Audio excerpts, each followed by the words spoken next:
일단 테스트는 오늘까지 좀 하고 이따가 마지막에 합시다. 오늘은 일단 어차피 교재를 잠시만 보시면 저번 주에 말씀드렸듯이 또 테마육의 생명윤리가 우리 그때 왜 62페이지랑 63페이지는 좀 비문학 독해 쟁점 물어보는 문제였고, 그 다음에 이제 64페이지에 동물 실험이랑 동물 권리 문제가 나오는데 그냥 알고는 있어주세요. 왜냐면 이 파트가 평가원 문제에서는 그냥 동물 실험에 대한 찬반의 비문학 독해 문제야. 밑에 보면 동물 권리 논쟁에서 동물의 권리를 인정하는 입장 또는 인정하지 않는 입장, 사상가의 입장이 나오는데 수능에서는 이 파트가 안 나와. 왜냐면 이 파트가 나중에 대단원, 사단원에서 되게 한번 자세히 배워. 또 그래서 수능에서는 안 나오는데 내가 지금까지 겪어봤던 고2 내신에서는 다 나와. 이 파트를 어쨌든 내신에서 내는 부분이거든. 그래서 이 파트에 대한 내용을 오늘 좀 저랑 정리를 할 거예요. 알겠죠? 정리할 거고, 그럼 이제 요거 한번 정리하고 나서 그 다음에 좀 쉬운 내용도 하면 돼요. 일단 필기를 먼저 합시다. 우리 바로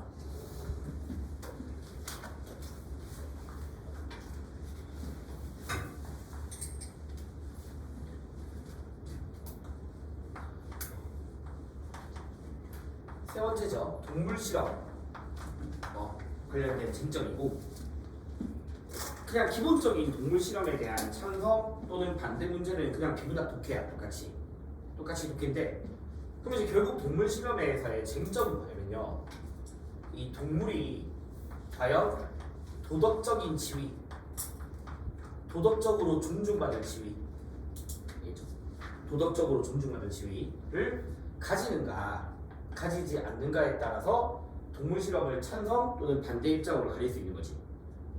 그래서 동물 실험이 동물의 도덕적 지위를 가진다라고 보면 이런 사람들을 우리가 동물 중심주의라고 불러. 그럼 당연히 동물 중심주의자는 동물 실험을 반대할 거고요. 반대. 반면에 이제 동물의 도덕적 지위를 인정하지 않는 집단들을 우리는 인간 중심주의라고 부르거든. 인간 중심주의.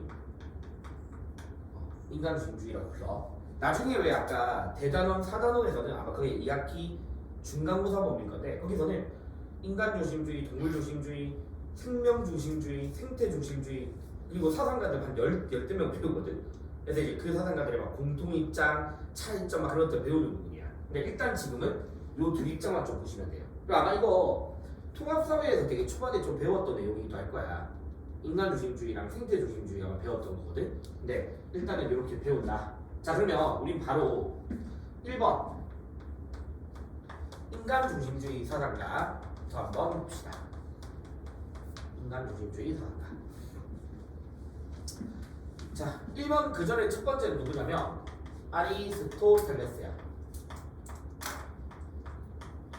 그러면 너희들이 일단 아리스토텔레스부터 쭉 배울 건데, 어쨌든 인간 중심주의는 인간만이 도덕적인 지위를 가지고, 맞죠? 내용 나왔잖아. 인간만이 우월하고, 인간이 아닌 나머지 뭐 예를 들어 동물 같은 경우에는 오로지 인간을 위한 수단으로서의 가치, 수단적 가치만 가진다.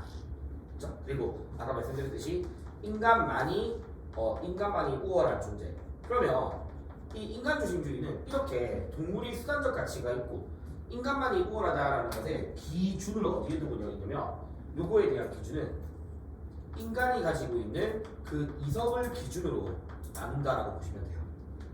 그러니까 모든 사상가들, 인간 중심주의의 모든 사상가들은 인간이 가지고 있는 이성을 기준으로 인간이 우월하다라고 보는 거야. 그냥 일단 공통점은 알겠죠? 인간이 가지고 있는 이성을 기준으로 인간만이 우월하다. 다 그래. 이제 표현을 딱 봤을 때 이게 어떤 사상가인가를 알아야 되는 거거든.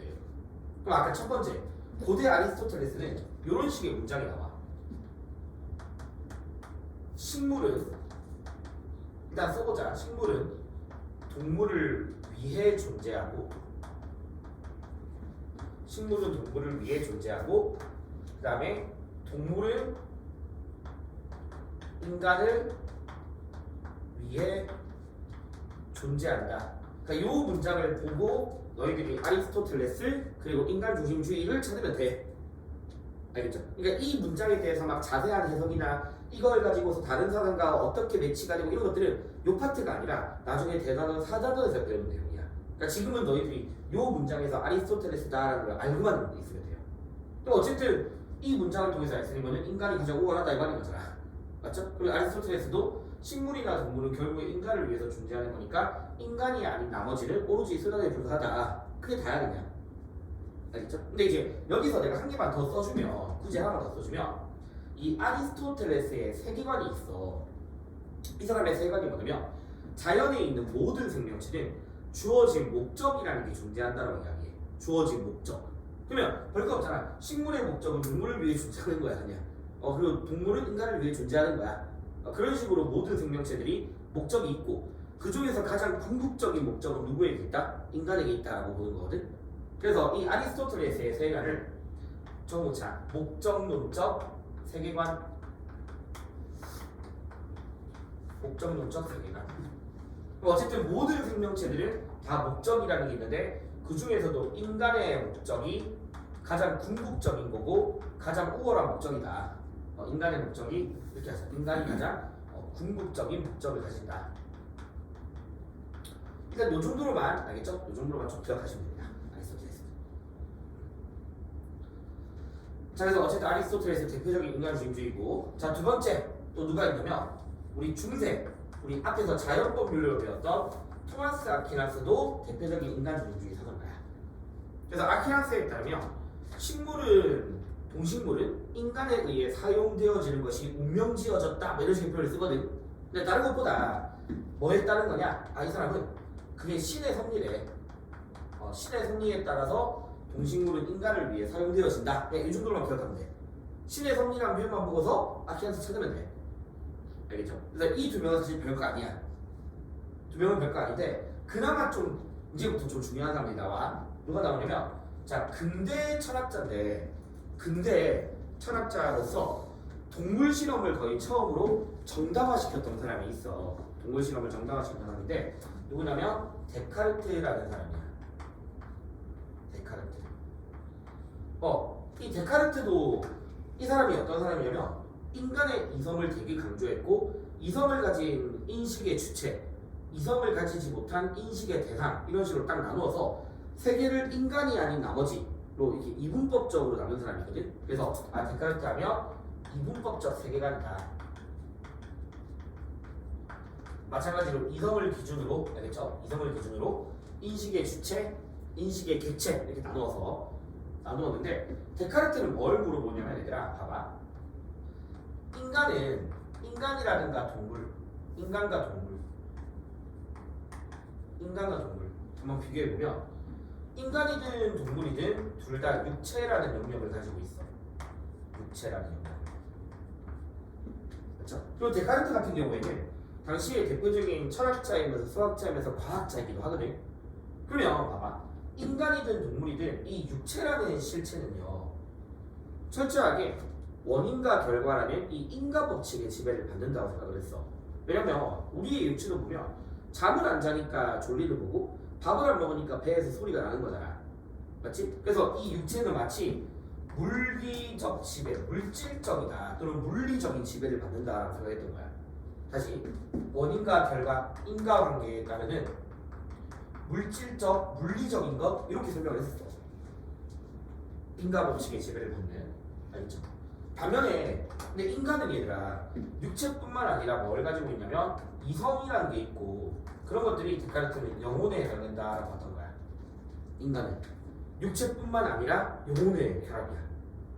근데 동물은 단지 뭐에 불과하니? 물질에 불과한 거지. 그리고 이 사람의 사고관이 뭐냐면요, 아까 말씀드렸듯이 잠이 오면, 그러니까 잠을 안 자서 졸리잖아. 그런데 어느 정도 정신이 육체를 좀 이겨내기도 하잖아. 그런 점에서 인간이 동물을 지배할 수 있다라는 식으로 이제 이 사람이 사고를 가. 알겠죠? 그래서 요 정도 표현을 기억하시고, 자, 그런 점에서 데카르트를 밑에 쓸게. 너희는 옆에 밑으로 써. 데카르트는 동물은 기계와 같다라고 해서 이 동물 기계론을 주장한 사람이야. 동물 기계론. 알겠죠? 물질과 같은 기계. 그래서 특히 중요한 거는 데카르트는 동물은 고통을 느낄 수도 없다. 고통을 못 느끼고 그다음에 그러한 점에 있어서 동물 실험이 정당하다라고 봤던 사람이에요. 그래서 요거를 좀 기억해라. 어쨌든 이거 해라. 봐봐. 인간 중심주의 사상가들이 다 동물 실험은 정당해. 그런데 그 중에서 유일하게 동물이 고통을 못 느낍니다라고 했던 사람이 누구냐면 데카르트야. 그냥 그런 점 때문에 좀 알고 있으면 되고, 그다음에 지금까지 뭐 평가원 이면서 어떻게 나오냐면 동물은 육체와 영혼의 단순한 결합인 기계에 불과하다. 그런 식의 표현이 나왔었어. 이거 틀린 말이죠. 왜? 동물은 애초에 뭐가 없다? 영혼이라는 게 없잖아. 알겠지? 이렇게 나오기도 했었으니까 이 입장을 좀 기억하시면 됩니다. 사실 데카르트는 뭐 별거 없어요. 데카르트 아직까지 별거 없어. 자, 근데 인간 중심주의의 중요한 사람이 누구냐? 칸트야. 그래서 나랑 칸트는 좀 할 얘기가 많아. 칸트는 할 얘기가 좀 많거든요. 보자. 자, 우리 칸트 얘들아 봐봐. 인간이 반드시 지켜야 할 의무라는 걸 제시했죠. 우리 앞에서 배웠죠. 도덕 법칙을 의무로 삼아라 라고 이야기했고, 그 도덕 법칙에는 뭐 거짓말하지 않기 등등등이 있었어. 자, 상식적으로 봐봐. 칸트는요, 이게 중요해. 인간이 지켜야 될 의무는 누구에 대한 의무일까? 누구에 대한 의무냐면 나 자신에 대한 의무야. 자신에 대한 의무. 예를 들어 칸트가 제시했던 정숙의 의무, 진실성이라는 것은 나 자신에 대한 거야. 나는 어떠한 경우에도 거짓말하면 안 돼. 맞지? 어떠한 경우에도 성실해야 돼. 나 자신에 대한 거야. 또는 타인에 대한 의무야. 또는 칸트가 제시했던 해악금지, 다른 사람에게 피해를 만드는 거잖아. 맞죠? 그래서 자신 또는 타인에 대해서 발생하는 거고, 그럼 나는 뭘 강조하고 싶냐면 칸트라는 사람은요, 인간이 지켜야 될 의무는 누구에 대해서 발생하냐면 같은 인간에 대해서 발생하는 거야. 알겠죠? 인간에 대해서만 발생하는 거야. 자, 그래서 칸트에 따르면요, 인간이 지켜야 될 의무는 오로지 인간에 대해서만 발생하는 거지 동물에 대해서 의무가 발생하는 건 아니야. 일단 알겠죠? 인간의 의무는 오로지 인간에 대해서만 발생한다. 다시 말하면 동물에 대한 인간의 의무라는 것은 애초에 칸트에게서 성립할 수가 없는 거야. 일단 알겠지? 인간에 대해서만 발생하는 거야. 자, 이 동물에 대한 의무는 없어. 됐죠? 자, 그 다음에 칸트가 제시하는 인간의 의무 중에서, 알겠죠? 의무 중에서 어떤 의무도 있냐면, 의무 중에서 어떤 것도 있냐면, 우리 이제 왜 이런 거 배웠잖아. 칸트가 저 사람이 불쌍해서 도와주는 거는 도덕적 가치가 있어 없어? 없다라고 했었지. 동정심과 같은 이런 자연적 감정에 따르는 도덕이 아니다라고 이야기했어. 근데 얘들아 봐봐. 물론 그게 도덕은 아니지만 인간이라면 누구나 동정심은 가지고 있잖아. 그렇지? 이건 인간에게 그냥 원래부터 다 보이는 감정이야. 근데 칸트가 뭐라고 이야기하냐면, 얘들아 쉽게 생각해보자. 내가 있잖아, 길만 가고 길 가다가 동물만 보면 막 죽이는 사람이야. 아니면 꽃만 보면 막 발로 꺾어. 그런 사람이야. 그래서 나는 막 동정심 이런 것도 막 많이 없는 사람이고, 알겠죠? 남들에 비해서 동정심이 떨어지는 사람이야. 근데 어떤 사람들은 동정심이 되게 높은 사람이야. 그러면 적어도 둘 중에서 누가 더 도덕적 행동을 할 가능성이 높겠니? 그래도 동정심을 좀 높은 사람들이 도덕적 행동을 할 가능성은 높을 거 아니야. 왜냐면 동정심이 남들에 비해서 떨어지는 사람들은 그만큼 타인과의 관계에 있어서도 타인에 대한 고통에 대한 공감이 떨어질 거 아니에요. 그래서 여기까지 이해되겠니? 어쨌든 다시 동정심에 따른 행위는 도덕은 아니지만 적어도 칸트는 동정심을 잘 유지하고 동정심이 높은 사람이 도덕적 행동을 할 가능성이 높은 거야. 알겠죠? 자, 그러면 자, 칸트가 제시했던 인간의 의무 중에 뭐가 있냐? 자신에게 주어진 자연적 소질을 계속해서 개발하고 유지하는 것도 의무래. 자신에게 주어진 자연적 소질을 개발 또는 유지. 그럼 여기서 말하는 자연적 소질이 뭡니까? 라고 하면 동정심 같은 거야. 동정심 같은 거. 왜? 동정심은 도덕에 이로울 수 있는 감정이잖아. 여기까지 이해되는 얘들아? 그래서 나중에 막 그런 말도 해. 막 일본 쌤들이 좀 자세하게 칸트 설명한 쌤들은 앞부분 칸트 배울 때 동정심에 따른 행위는 도덕은 아니지만 그렇다고 해서 칸트가 도덕에 있어서 모든 감정을 제거하라고 이야기하진 않아. 모든 감정. 왜? 동정심은 뭐 할 수 있다? 도덕에 기여할 수 있다. 알겠죠? 도덕에 이루어질 수 있는 소질이니까. 그래서 인간은 자신에게 주어진 자연적 소질을 개발하고 유지해 나가는 것도 나에 대한 의무야. 알겠니? 여기까지 이해했지? 나에 대한 의무야. 일단 자 그럼 이제 이 점에서 칸트가 어떤 이야기를 하냐? 이 점에서 어떤 얘기를 하면 동물을 너무 잔인하게 대하지는 말해. 잔인하게 대하지는 말해.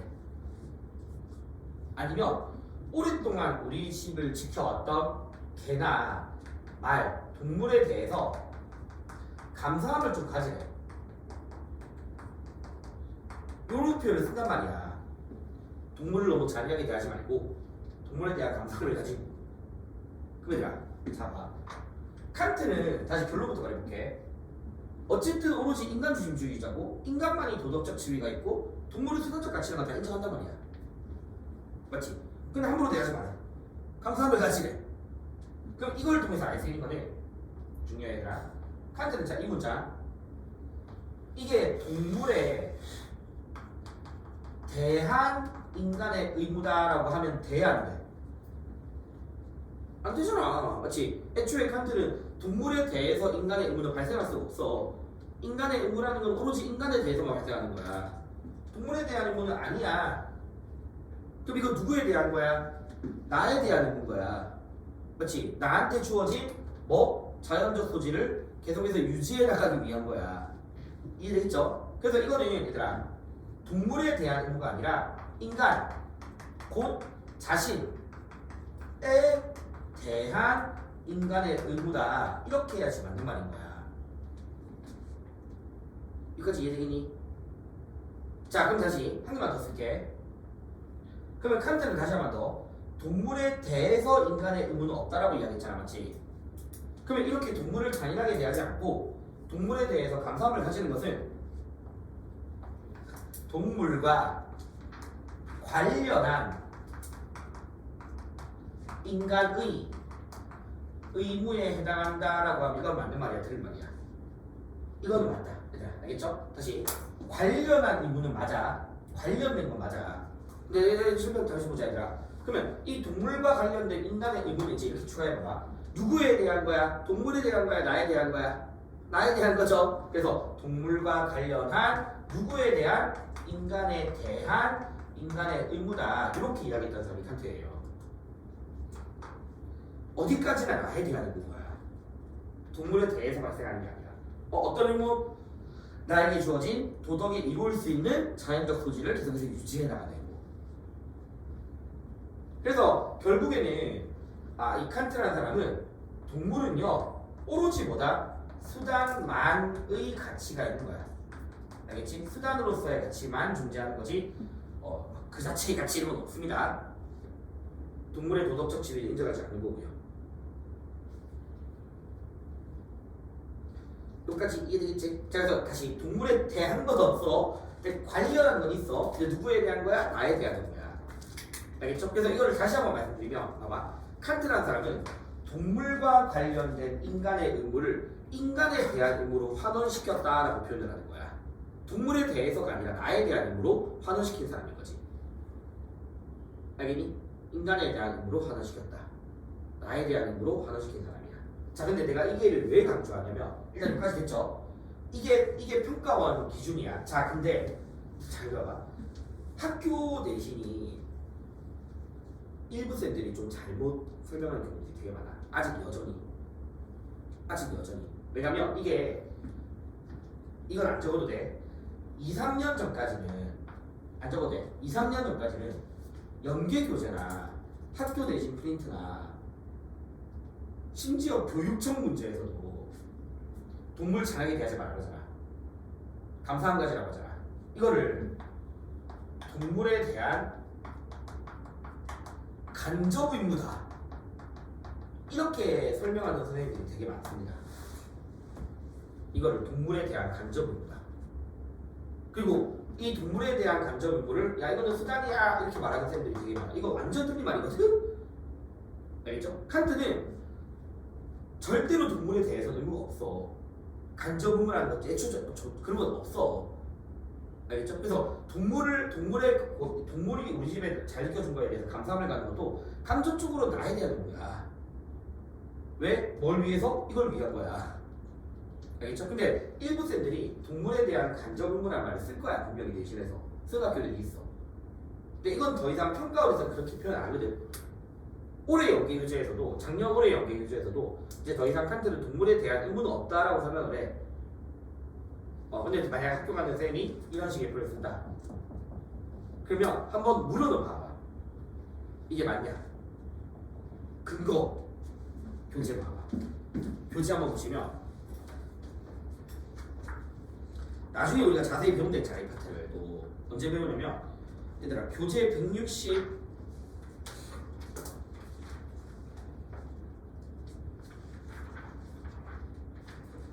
잠시만요. 교재 175페이지 봐봐. 교재 175페이지 보면 오른쪽에 그 자료에 맨 5번 있지. 칸트의 인간주의주의. 네, 첫 번째 좀 봐봐. 순전히 이성에 의해서 판단하며 인간은 통상 인간에 대한 의무 외에 다른 의무는 없다. 알겠죠? 그래서 결국 칸트라는 사람에서 인간의 의무라는 것은 인격적이어야 돼. 인격이 있어야 돼. 맞지? 그래서 두 번째 문단 봐봐. 생명이 없는데 아름다운 거 파괴하는 것. 실제로 칸트는 자연 파괴도 누구에 대한 의무의 위반이야? 나에 대한 의무의 위반이라고 이야기하잖아. 맞지? 나에 대한 의무의 위반이라고. 아니? 그다음에 세 번째 문단에 보면 동물을 폭력적으로 그리고 잔악하게 다루는 것은 자신에 대한 의무의 배치다. 그래서 얘들아 밑에서 세 번째 줄. 늙은 말이나 개가 오랫동안 우리 집을 지켜온 봉사에 대해서 감사한 것도 간접적으로 누구야? 나의 의무야. 간접적으로는 인간의 의무다. 왜? 어디까지나 나에 대한 의무니까 라고 이야기하잖아. 그러니까 여전히 칸트라는 사람은 분명히 원전에서는 동물에 대한 의무가 없다라고 이야기하는데 이게 어디서 만들어진지 모르겠지만 동물에 대한 간접 의무라는 말을 막 설명해. 일부 쌤들은. 그래서 내신에서 너희들이 혹시 쌤이랑 좀 친하게 지내면 이 교재를 보여주면 그렇지 어쨌든 칸트가 인간 외에 다른 존재에 대해서 의무가 발생하냐 라고 물어보고 알겠죠? 이 글을 보여주고 이건 어제 원전인 거니까. 근데 이제 그래도 쌤이 만약에 근데 동물에 대한 가족 의무가 있다라고 하면 어쩔 수 없이 내 신에서 그냥 있다고 해. 그냥 방법이 없어요. 내 신에서 그냥 있다고 해. 근데 적어도 평가원이나 올해 연계나 작년 연계에서 칸트는 어쨌든 동물에 대해서는 더 이상 의무가 없다라고 표현을 쓰긴 쓰거든. 근데 아직까지 업데이트 안 된 쌤들은 요거 좀 많이 씁니다. 아직까지. 알겠죠? 근데 어디까지나 정확하게 관련된 인간에 대한 인간의 의무예요. 정확한 거예요. 그래서 요거는 칸트 입장에서 좀 잘 체크해놔야 돼. 나중에 내신 들어가서도. 자 이제 마지막 사상가야. 마지막 사상가는 현대 칸트야. 거의 현대 철학자인데 누구냐면 코엔이라는 현대 철학자가 있어. 코엔. 인간주의자인 코엔이고 마찬가지로 동물 실험을 되게 정당하게 본 사람이거든. 얘들아 칸트도 동물 실험 정당해. 다만 너무 잔인하게 만들지 말라는 거야. 자 코엔이라는 사람은요 어떤 존재가 도덕적인 지위 또는 권리를 가지기 위한 기준이 무엇입니까? 도덕적 권리의 기준을 물어보면 그 존재가 윤리 규범을 만들 수 있어야 되는데 윤리 규범 보완 알겠죠? 윤리 규범을 만들 수 있어야 돼. 아니면 그게 옳다고 여겨서 스스로 따르는 자율적 의지가 있어야 된대. 자율성이 있어야 된대. 근데 얘들아 상식적으로 동물이 윤리 규범 만들 수 있니? 불가능하잖아. 맞지? 동물이 윤리 규범 막 스스로 만들고 이게 옳다고 여기고 따르진 않잖아. 그럼 당연히 동물은 이거 없거든요. 동물은 못 가지는 거죠. 자 그래서 코엔에 따르면 일단 적어봐. 동물이 이 표현을 일단 내가 다시 또 이야기할게. 쾌락과 고통을 느낄 수 있는 능력이 있고 또 동물은 쾌락과 고통을 느낄 수 있으므로 뭔가를 좋아하고 싫어하는 이 이익관심이라는 것도 가지고 있으나 알겠죠? 쾌고함 능력 일단 적어봐. 쾌고함 이거 다시 이따가 설명해줄게.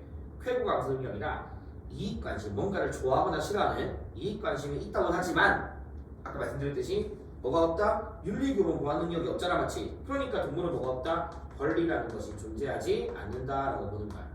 그래서 오로지 권리는 누구에게만? 인간에게만 한정된 권리다. 인간에게만 한정된 권리고, 그래서 이 코에는요 인간과 동물을 차별하는 종차별주의도 정당하다라고 보는 사람이고, 알겠죠? 종차별주의도 정당하고, 그 다음에 동물 실험도 정당하다라고 보는 거야. 이 정도까지만 코인을 기억하면 돼. 그래서 인간중심주의에서 물어볼 수 있는 사람은 데카르트, 칸트, 코인이에요. 근데 칸트가 좀 중요하고. 이거 어떻게 얘기해드려? 그래서 봐봐. 교재에서 다시 한번 좀 봐야 되는 거냐면 65페이지에 제가 나머지는 다 설명해 드렸는데 65페이지 맨 위에 보면 자료 플러스에 봐봐, 첫 번째 줄 아름다운 것에 대한 파괴를 일삼는 것은 자신에 대한 의무에 반한다. 왜? 그 자체만으로 도덕적인 건 아니지만 오른쪽 끝에 도덕성을 매우 촉진하게 하는 다섯 번째 줄 인간의 감정을 약화시키거나 없애기 때문이다. 맞죠? 도덕성을 촉진하게 하는 인간의 감정을 약화시키기 때문이다. 그래서 마찬가지로 밑에 줄에 동물을 폭력적으로 다루는 것을 자신에 대한 의무에 배치된다. 왜? 고통에 대한 공감이 둔화되고, 또 밑에 줄을 보면 도덕에 이로운 자연적 소질이 약화되고, 맞죠? 그러면 이게 타인한테도 당연히 비도덕적 행동을 할 가능성이 높기 때문이겠죠. 그래서 마지막 아까 말했듯이 동물에 대해서 감사하는 것도 나에 대한 의무다라는 이야기했던 사람인 거야. 그래서 칸트의 입장을 좀 기억하면 되고, 왼쪽에 코에는 그람만 그거 어렵지 않아. 그래서 이 정도가 인간중심주의 사상가예요. 할만한 것 같아. 자, 그다음에 이제 두 번째 내용이 이제 동물중심주의야. 이것도 좀 할 얘기가 많아. 그러니까 내신에서는 이 파트를 무조건 내거든. 그래서 보자.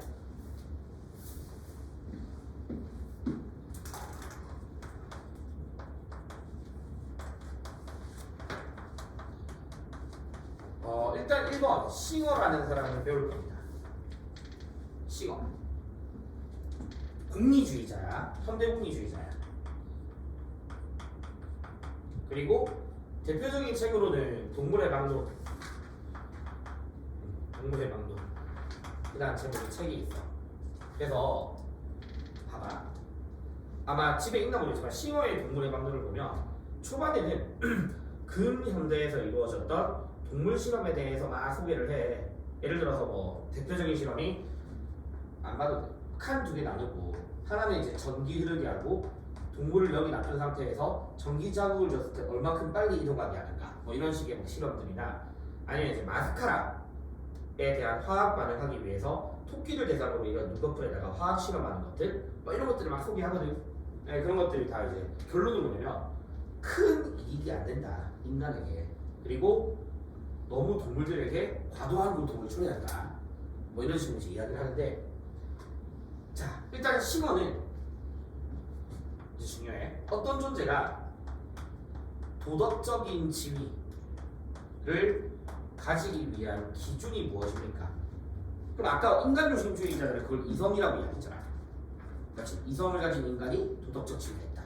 근데 싱어 같은 사람들은 이성 중심의 인간 중심주의부터 벗어나는 사람들이야. 벗어나서 쾌락과 고통을 느낄 수 있는지 없는지에 따라서 판단해야 된다고 보는 사람이야. 쾌감과 능력을 기준으로 보는 거야. 쾌락과 고통을 느낄 수 있냐. 싱어는 이게 유일한 기준이래. 어떤 존재의 도덕적 지위를 고려함에 있어서 쾌락과 고통을 느낄 수 있는지 없는지. 그리고 이렇게 쾌락과 고통을 느낄 수 있으면 당연히 고통에서 벗어나는 것을 좋아할 거고, 맞죠? 뭔가가 다 좋아하는 게 있을 거 아니야. 선호하는 것들이 있을 거 아니야. 그런 것들을 네 글자로 이익관심이라 그러거든. 그래서 쾌락과 고통을 느낄 수 있으면 이익 관심을 가진다라고 이야기해. 인터레스트, 뭔가를 선호하고 뭔가를 싫어하고, 알겠죠? 이런 것들이 있다. 그러면 이제 싱어에게서 그러면 당신이 말하는 도덕적 지위를 가진 대상 존재가 누굽니까? 대상. 이 누굽니까? 라고 하면 이제는 인간뿐만 아니라 그 대상을 어디까지 확대시켜야 된다? 동물까지 확대시켜야 된다라고 하는 사람인 거죠. 그래서 쾌구와 부를 가지는 동물까지 확대해야 되는 거야. 그럼 다시 말하면 이익 관심이라는 거는 인간도 있지만 누구도 있는 거야? 동물도 있는 거잖아, 맞지? 동물도 있다. 있죠?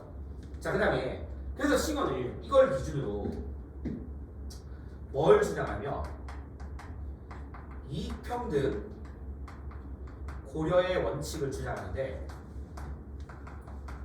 제가 예전에 공리주의 할 때도 이익평등 고려를 이야기했거든. 맞죠? 공리주의가 이야기했던 이익평등 고려 원칙은 사회 전체 이익을 고려함에 있어서 단 한 명의 고통이나 이익도 뭐 하지 마라? 빠뜨리지 마라 이거잖아, 맞지? 차별하지 마라. 근데 싱어는 거기다가 누구의 고통까지 고려하는 거야? 동물의 고통까지 고려해야 한다는 거야, 이제. 그래서 이제 우리는 동물의 고통도 고려해야 됩니다. 동물의 이익 관심 또는 동물의 고통을 뭐 하지 말자? 대체하지 말자. 그래서 이익평등 고려 원칙은 자, 봐. 인간과 동물의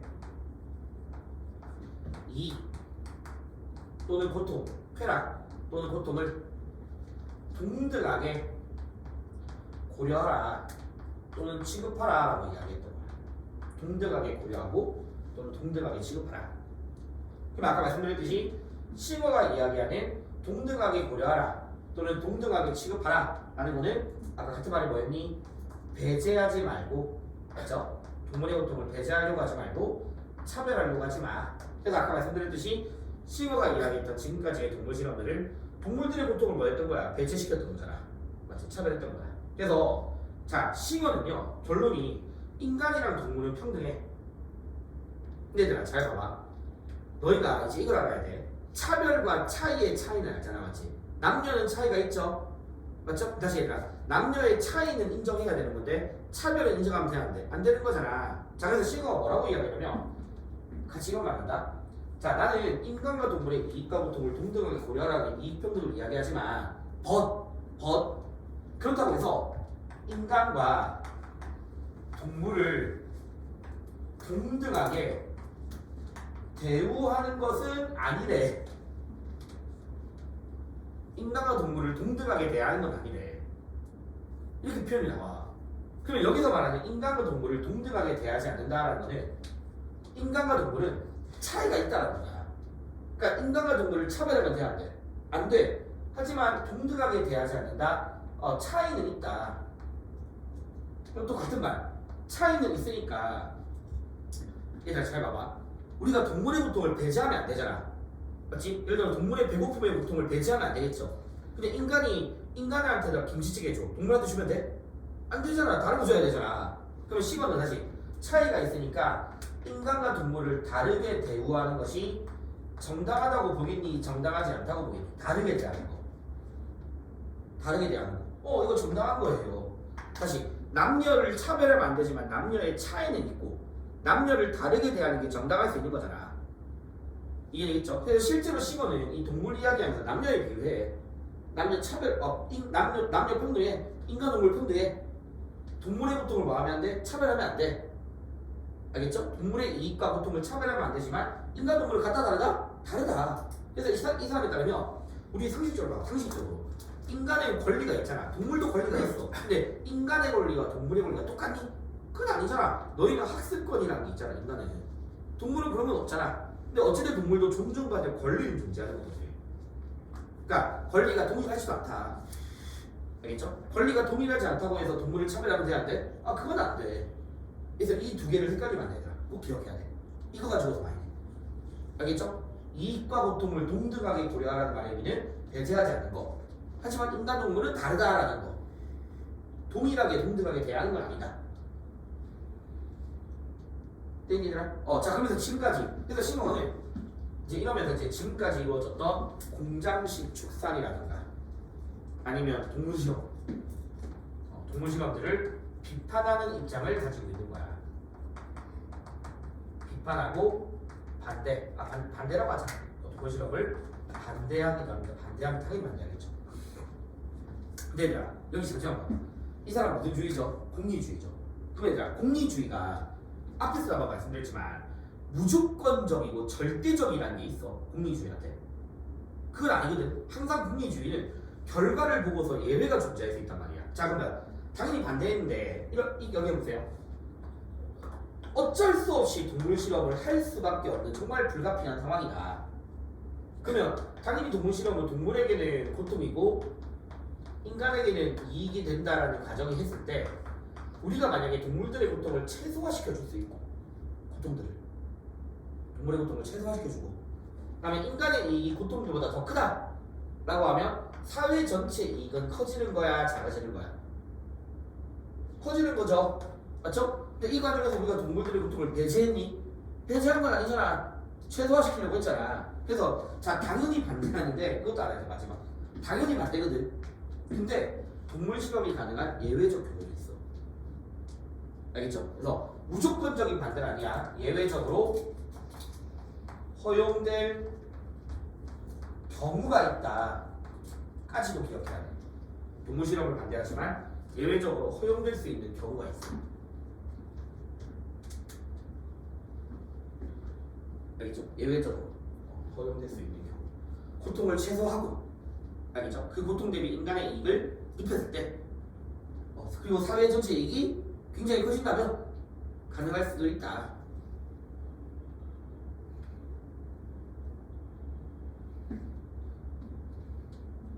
그러니까 이런 것들이 얘들아 보기에서 어떤 식으로 나오냐면 어쨌든 동물 실험이 예외적으로 허용될 수 있다는 거잖아.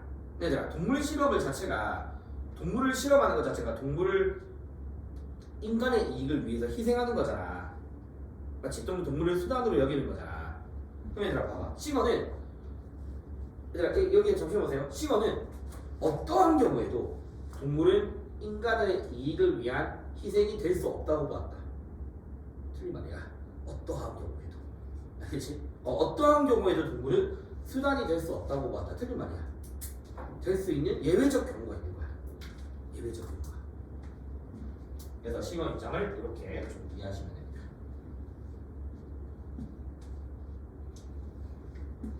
이제 슬슬 알려가지고 올라가지. 근데 이거 이따가 또 시험가 나와. 자 일단 싱어 됐죠? 됐죠? 자 그래서 싱어가 어쨌든 이런 예외가 존재할 수 있는 거에 대해서 비판했던 사람이 누구냐면 레건이라는 사람이에요. 레건은 싱어를 비판해. 같은 동물중심주의자인데. 그래서 레건은 어떤 사람이냐면 의무론자예요. 그래서 이따가 또 말하겠지만 어쨌든 의무론이라는 것 자체는 크게 두 가지를 기억하면 돼. 무조건적인 거야. 알겠죠? 무조건적인 거. 무조건적인 거고 그 다음에 우리 칸트 맞죠? 인간을 뭐로 대하라? 목적으로 대하라. 아니니? 목적으로 대하. 수단으로 대하는 것뿐만 아니라 동시에 목적으로 대하라. 이런 것들이 의무론 입장이잖아. 이 입장을 이제 동물에다가 적용시키겠다라고 보시면 돼요. 그럼 이제 레건이 봐봐. 똑같은 싱어랑 똑같이 비교해볼게. 자, 레건이라는 사람에게서 어떤 존재가 도덕적인 지위 또는 권리 비슷해. 알겠죠? 지위 나오니까 별 차이 없어. 를 가지기 위한 기준이 무엇입니까? 레건한테서 도덕적인 지위 또는 권리를 가지기 위한 기준이 무엇이냐? 레건은 그 존재가 삶의 주체가 되어야 된대. 삶의 주체가 되면 뭘 가지냐면 그 자체만으로 가치를 갖는데. 내재적 가치를 갖는데. 삶의 주체. 알겠죠? 내재적 가치를 갖는데. 그래서 이 삶의 주체는 그 자체만으로 가치가 있기 때문에 수단으로만 대하는 것은 절대 안 된대. 수단으로만 대우 절대 안 된대. 삶의 주체는 맞죠? 삶의 주체. 삶의 주체가 돼야 돼. 또는 내재적 가치를 가져야 돼. 내재적 가치, 삶의 주체가 돼야 돼. 그럼 이제 레건이 말하는 도대체 삶의 주체가 뭐냐? 알겠죠? 레건이 말하는 삶의 주체가 된다. 이게 좀 중요해. 자, 레건이 말하는 이 삶의 주체는요. 삶의 주체가 되기 위한 요건이야. 싱어가 이야기하는 쾌고 감수 능력 가형이 있어야 돼. 알겠죠? 능력이 있어야 돼. 근데 막 되게 많아. 자기가 뭘 좋아하고 뭘 싫어하는지, 자기의 미래가 어떠한지, 자기 삶의 정체성이 뭔지 이런 것들에 대해서 다 알 수 있는 주제고, 근데 그걸 다 외우지는 않을 필요 없고, 알겠죠? 싱어가 이야기하는 쾌고 감수뿐만 아니라 지각 능력이라는 게 있어야 돼. 지각 플러스 알파 여러 가지. 알겠죠? 지각 플러스 여러 가지 알파. 이성 아니야. 알겠죠? 이성이라는 사유 능력이 아니라 그냥 자기 정체성도 좀 인식할 수 있고, 뭔가를 좋아하고 싫어하는 걸 드러낼 수 있고, 이런 지각 능력을 가지면서 나머지가 있어야 된다. 그래서 삶의 주체가 되기 위해서는 이것도 있어야 되고, 이것도 있어야 되고, 이것도 있어야 되는 거야. 그래서 그런 존재들은 내재적 가치가 있고 단지 수단으로만 대하면 안 된다는 거야. 자, 그러면 이 레번에게서 그럼 너가 말하는 도덕적 지위나 권리를 가진 대상이 누굽니까? 라고 하면 얘들아 봐봐. 일단 삶의 주체가 되는 인간 뿐만 아니라, 알겠지? 삶의 주체로 설치가 될 수 있는 인간 당연히 삶의 주체가 될 수 있죠. 뿐만 아니라 얘들아 일부 동물까지 된다. 일부 동물까지 포함된다. 얘들아 너희가 봤을 때 여기 잠시만 보시면 도덕적 지위를 가진 존재를 이야기할 때 싱어는 오로지 뭐만 있으면 돼? 쾌락과 고통만 느낄 수 있으면 돼. 근데 레버는 쾌락과 고통도 느껴야 되지만 이것도 있어야 되고 저것도 있어야 된다는 거야. 그러니까 누가 더 범위가 좁아? 레건이 훨씬 더 좁은 거야. 알겠지? 레건이 더 좁아. 그리고 레건은 아까 말씀드렸듯이 그래서 일부 동물이라고 딱 해줘. 일부 동물. 그럼 레건이 말하는 그 일부 동물이 누굽니까? 알겠죠? 일부 동물이 누구냐면 레건은 이 일부 동물이 한 살 이상의 고등포유류가 여기에 해당되는 거래. 한 살 이상의 고등포유류. 그래서 한 살 이상의 고등포유류는 삶의 주체로서 권리를 갖는다라고 보는 거야. 내재적 가치를 갖는 거야. 됐니? 그러면 자 다시 그럼 이런 존재들은 수단으로만 대하면 안 되는 거잖아. 그러니까 동물 실험 정확하게는 이제 어떤 동물? 삶의 주체. 그렇죠? 삶의 주체가 되는 동물 실험에 대해서는 어떠한 경우에도 허용될 수 없다고 보는 거야. 동물 실험을 오로지 뭐라고 여기는 거니까 수단으로만 여기는 거잖아. 동물 실험은 싱어와 달리 무조건적인 반대입니다. 무조건 반대. 그래서 어떠한 경우에도 인간의 이익을 위한 희생은 바람직하지 않다. 무조건 반대. 무조건 반대. 그래서 너희가 사실 일단 요즘에서 기억해야 될 건 레번이라는 사람이 싱어에 비해서 도덕적 지위를 가진 동물에 대한 범위가 좁다라는 거. 알겠죠? 그리고 싱어와 달리 그러한 존재들은 어떠한 경우에도 실험할 수 없다라는 거. 됐니? 그치? 여기서 의문이 생기는 게 뭐냐면 얘들아 봐봐. 그걸 레번이라는 사람에게서 한 살 이상 포유류가 아닌 동물들도 있잖아. 그럼 그런 동물들은 어떻게 하냐라고 하면 일단 이거는 시험에서 절대 안 돼. 왜냐면 그러니까 이런 게 있어요. 우리가 생윤 교과서는 데자르댕의 환경윤리라는 책을 기반으로 만들어진 이 파트가 그 파트가 있어. 근데 그 이후에 이 사람이 죽기 전에 더 동물을 확대시켜. 그런 동물들을. 근데 그거는 교육 과정이 아니야. 그래서 안 내. 낼 수가 없어 그거는. 나중에 실제 이 사람 막 각각류까지 이야기하거든. 근데 그러면 시험에 안 내. 절대. 그래서 보통 평가원에서는 항상 딱 해줘. 어떻게? 일부 동물이라고 딱 해줘. 모든 동물이라고 안 해. 그리고 싱어처럼 얘들아 싱어처럼 쾌고만 있다고 해서 도덕적 지위를 간다고 보지 않아. 이것저것 다 있어야 되는 삶의 주체. 그래서 보통 평가원에서는 삶의 주체인 동물 또는 내재적 가치를 갖는 동물 또는 일부 동물 이렇게 딱 해준단 말이야. 근데 문제는 이것도 내신이 애매한 거야. 내신에서는 내신생들이 이걸 좀 애매하게 되는 경우들이 있어. 봐봐. 실제로 있었던 문제거든. 여기 잘 보세요. 실제로 있었던 거야. 너희가 이제 다 대비를 해야 돼. 어떤 학교가 있었냐면 여기 이 강남권에 인근 같은 여고가 있었는데 이게 10월이었어. 이게 레건이었어. 근데 중간에 뭐라 들어갔냐면 동물의 도덕적 지위를 존중해야 된다. 그러니까 이렇게 딱 내서 맞냐 틀렸냐 물어봤었는데 적어도 나한테 배웠던 애들은 이거 틀렸다고 본 거야. 왜냐면 여기서 말하는 동물이라는 게 모든 동물일 수도 있는 거고, 맞죠? 각자 생각하는 동물일 수도 있는 거고, 그냥 쾌고만 가지는 동물일 수도 있는 거고, 그러니까 애매하다 싶어서 적어도 레건은 아니겠다 싶어서 레건이 아니라고 했거든. 그냥 틀렸다고 했는데 그 당시 학교 얘기를 맞다고 했대. 그래서 반박을 한 거야. 왜냐면 레건은 어쨌든 지금까지 평가원에서도 그냥 동물이라는 소리 한 번도 없거든. 다 모든 동물, 일부 동물이라고 해줬단 말이야. 그러니까 이제 나중에 고친 거야. 학교에서 아예 복수 정답을 해버렸던 거야. 그래서 실제로 또 어떤 사람이 있었냐면 재작년에 나한테 내신 배웠던 진선여고 애들이 학교에 딱 시험을 쳤는데 그냥 동물이라 나와 있었대. 시험 문제에서. 그래서 애들이 그냥 바로 물어봤대. 시험장에. 어떤 동물이냐고. 그럼 이제 그 쌤이 어떻게 이야기를 했을 거 아니야. 알겠지? 그러니까 학교생들이 그냥 아무렇지 않게 그냥 동물 이런단 말이야. 그럼 이제 너희들이 그럴 때 필기를 만약에 해주면 이 동물이, 그러면 이제 봐봐. 팁. 이 동물이 레건이 말하는 동물이 레건이 말하는 삶의 주체로 풀면 돼요? 라고 물어보면 돼. 그러면 그냥 동물이 나오더라도 충분히 풀 수 있잖아. 레건이 말하는 삶의 주체다 라고 해버리면. 알겠죠? 그래서 만약에 어떤 특정 조건 없이 그냥 동물이라 나와 있으면 그게 싱어의 동물이고 레건이 말하는 동물로 해석하면 되냐라고 물어봤을 때 그렇게 된다 라고 하면 그렇게 되는 거고. 알겠죠? 근데 평가원에서 그렇게 낸 적은 없고요. 일단 이렇게 알고는 있어야 돼. 너희가 이 파트가 좀 유의해야 될 게 많아. 자, 그럼 이제 레건 밑에다가 다시 알아서 레건 근처에다 다시 써보자. 밑에다가 이제 뭐가 중요하냐면 봐봐. 그럼 이제 잠시 지우고 이렇게 써보자. 이렇게 하면 이렇게 이 쾌고 감수 능력이라는 게 도덕적 지위를 가짐에 있어서 쾌고 감수 능력이 도덕적 지위를 가짐에 있어서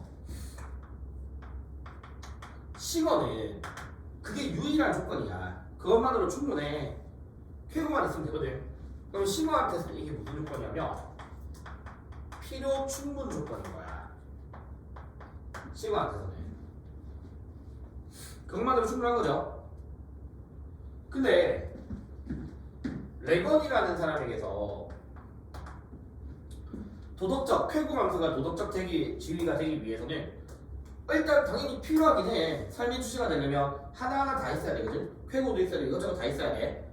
그럼 레건한테서는 필요 조건은 맞지만 그것만으로 충분하다라고 볼 수는 있다 없다? 없는 거죠. 알겠죠? 충분하다고 볼 수는 없어. 그럼 이제 봐봐. 이런 게 어떤 식으로 선지가 만들어지냐면 선지까지 이렇게 만들어 볼게. 어떤 개체가 도덕적 지위를 가지기 위해 식어보고 좀 지울게. 어떤 존재가 도덕적 지위를 가지기 위해 쾌고 감수 능력이 있어야만 한다.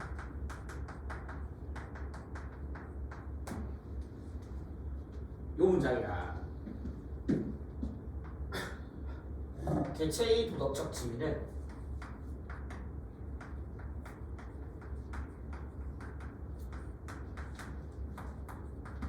쾌고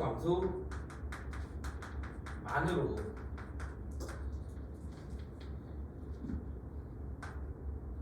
결정된다.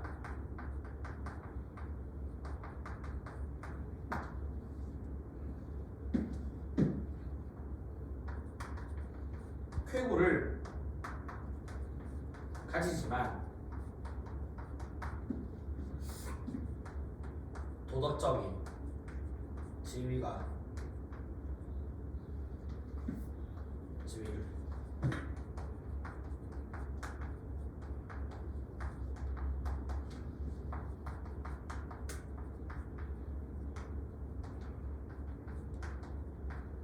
요 세 문장이 싱어 레건 각각 달리 비교해봐야 되는 거야.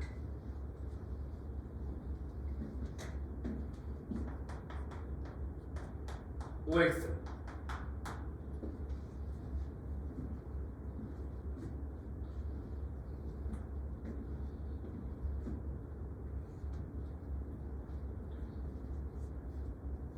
한번 직접 OX 한번 해보세요.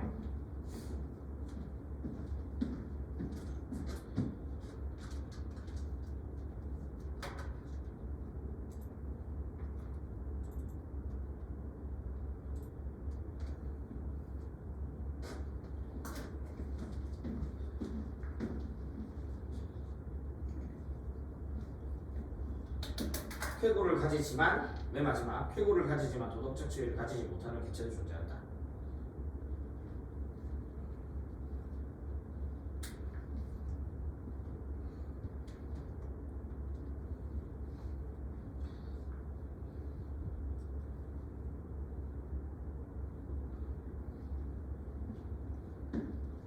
싱어의 건이 맞냐 틀렸냐 한번 따져봐야 돼.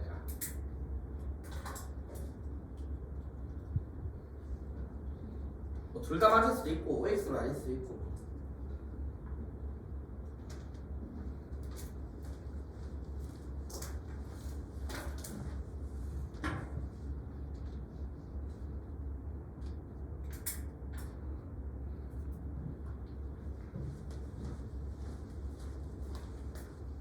자, 시원 첫 번째 거 개체가 도덕적 가치를 가지기 위해 쾌고가 있어야만 한다. 이 말은 뭐야? 없으면 안 된다 이 말이잖아, 맞지? 없으면 안 된다. 당연히 없으면 안 되지. 당연히 있어야 말이지. 맞는 말, 맞죠? 근데 이거는 누구도 맞는 말이야. 레건도 맞는 말이야. 알겠죠? 레건도 맞는 말이야. 없으면 안 돼. 없으면 안 돼. 두 번째, 개체의 도덕적 지위는 쾌고 감소만으로 결정된다라고 해버리면 당연히 시원은 그것만이 유일한 기준입니다. 알겠죠? 시원은 그게 유일한 기준이야. 이것만으로 결정이 돼. 근데 레건은 그것만으로 결정되니 안 되니? 안 돼. 이 사람은 삶의 주체가 돼야 돼. 삶의 주체가 되기 위해서는 쾌고는 하나의 조건인 거지. 맞죠? 그것만으로 결정되는 건 아니다라고 해야 되는 거야. 세 번째, 쾌고를 가지는데 도덕적 지위를 가지지 못하는 개체도 존재한다는 시거가 되니 안 되니? 안 돼. 시거는 그게 유일한 기준이니까. 알겠죠? 시거는 유일한 기준이니까. 근데 레거는 그런 개체도 있을 수 있는 거예요. 알겠죠? 쾌고를 가지더라도 삶의 주체가 아닌 존재도 있잖아. 그래서 이런 것들을 싱어레건 좀 비교해 주는 거야. 그럼 앞으로 돌아가서 아까 내가 왜 그 앞에 필기에서 코엔을 해주냐면 봐봐. 코엔이랑 싱어랑 다 현대 철학자란 말이야. 코엔, 싱어, 레건이. 그러니까 코엔은 어떤 입장이야? 나도 너처럼 동물이 쾌고 있으면 알아. 이익관심 있는 거 알아. 근데 적어도 코엔한테는 쾌고 감성력은 도덕적 지위와 아무런 관련이 있다 없다? 없다라고 해야 되는 거야. 이해돼? 코에는 그게 무관하다고 보는다는 거야. 동물이 고통 느낀다는 건 알겠다. 하지만 동물은 권리나 지위를 가진다 못 가진다? 못 가진다. 그러니까 레건이다. 코에한테는 그게 무관한 개념. 무관한 개념. 땡이? 좀만 쉬었다가 이거 좀 밑을 좀 더 치고 하자. 알겠죠? 좀만 쉬었다가. 좀만 쉬었다가. 딱 1시간 정도 해야 돼.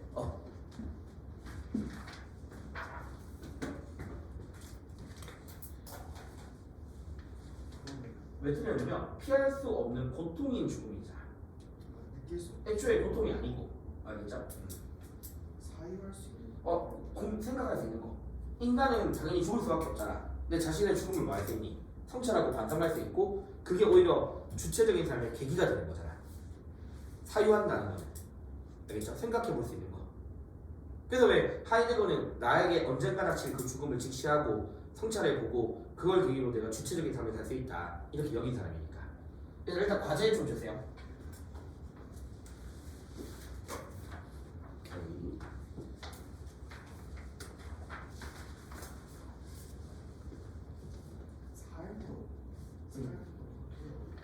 애초에 불교는 생로병사가 다 고통이었잖아. 삶도 고통이야. 그러니까 죽는다는 것 자체가 삶으로 되돌아가는 거니까 고통이 반복되는 거고 삶도 고통이다.